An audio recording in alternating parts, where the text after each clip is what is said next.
being here. To my left stands the good minister, my friend. Not only is he a PhD in a very excellent discipline, he's also an attorney at law. He's the chief whip and the government benches in the lower house. Just next to him is Mr. Elton Prescott, my learned senior counsel, who I am extremely pleased sits just behind me in the Senate and with whom I have frequent interactions. And then there's Dr. Bishnu Raghunath, who gave a very provoking presentation. In the audience there are indeed current sitting senators and very distinguished people with us and members of the media. I started there by telling you that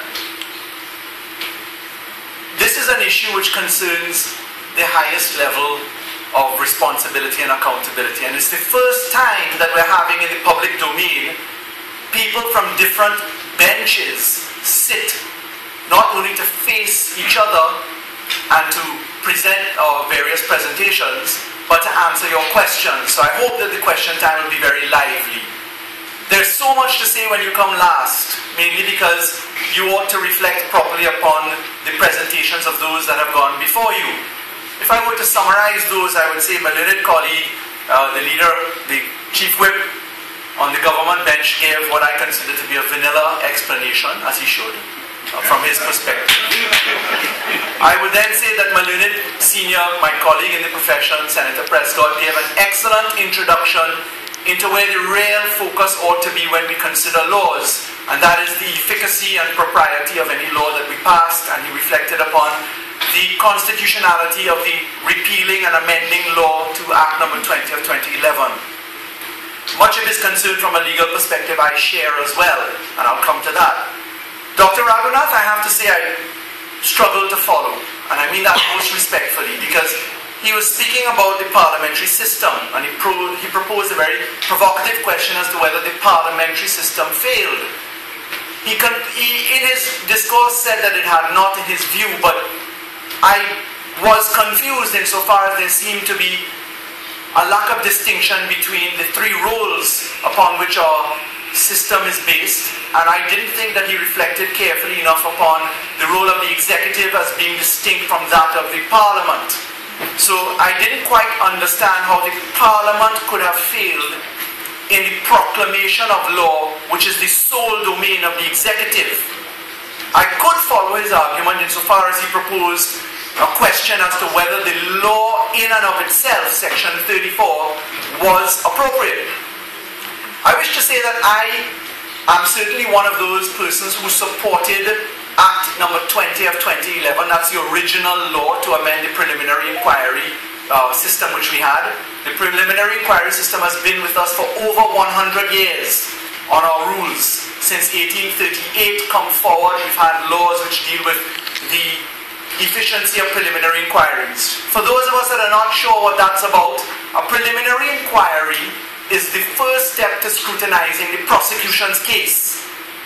So you ought not to take someone to the assizes or to answer a criminal matter if the prosecution's case is too weak.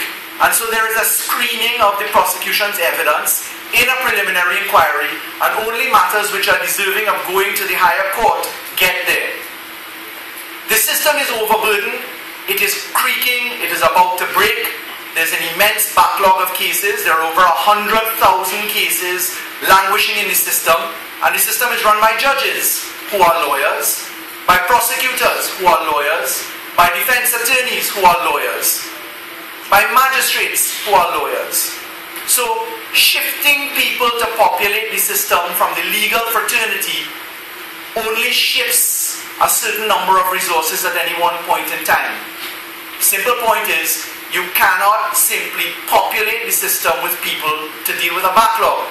We have as a society to consider the appropriateness of dropping a guillotine on offences and considering the appropriateness of legislation that helps us to get there.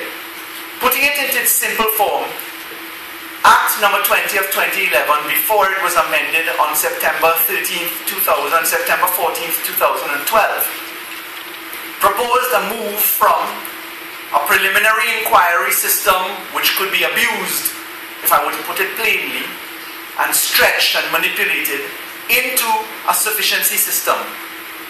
In that system, we would no longer have magistrates considering preliminary inquiries on oral evidence.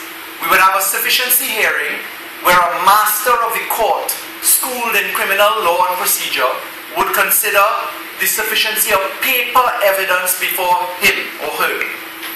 And on that basis, there would be a time limit that things would run in the system or to move faster. Section 34 came about, and I too, like Senator Prescott, considered it to be good law. Section 34